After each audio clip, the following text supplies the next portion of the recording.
મુલાકાતોમાં ગેરરીતિ નહીં કહી શકાય, પણ અમુક નાના મોટા લાપ્સ જ્યારે પણ આપણે જઈએ છીએ ત્યારે ક્ષતિઓ જે ચૂક જે છે આ જોવા મળતી હોય છે. અને આમાં સમયાંતરે જે પણ વિઝિટ દરમિયાન જે ઓબ્ઝર્વેશન્સ થાય છે આ ઓબ્ઝર્વેશન્સ આપી રહ્યા છે. મુખ્ય પરત્વે જે ગામ નમૂના નંબર 2 જેને મિલકત રજિસ્ટર કહેવાય છે, મિલકત રજિસ્ટરમાં સમયસર તમામ મિલકતો અદ્યતન થાય આને માટે સૂચના આપવામાં આવી છે. અને સાથે સાથે ગામની જે પણ સમસ્યાઓ હોય છે આ સમસ્યાઓ માટે ગામજનો તરફથી જે રજૂઆતો મળતી હોય છે આને બાબતે અહીંયાથી પત્ર લખવામાં આવતા હોય છે.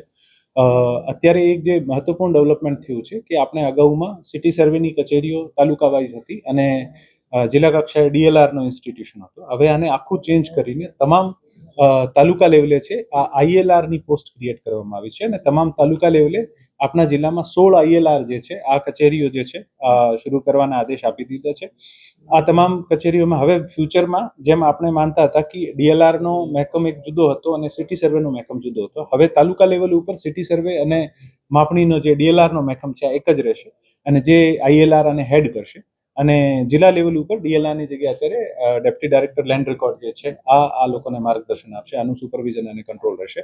અમે આ તમામ કચેરીઓ જે છે શરૂ કરાવીએ છીએ. આનું અસેસમેન્ટ, ફર્નિચર, નેટ કનેક્ટિવિટી અને ડોક્યુમેન્ટ રાખવાના સ્ટોરેજ જે છે આ તમામ કામગીરી ચાલુ છે.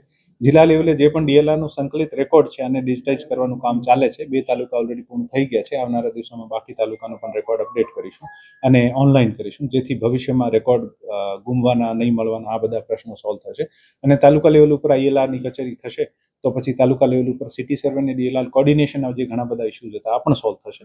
અને ગામડાઓમાં જે છે માપણી અને સિટીમાં જે મિલકતોના હક ચોકસીથી લઈને પ્રોપર્ટી કાર્ડોના આ બધી કામગીરી પણ ઝડપથી આપણે છે.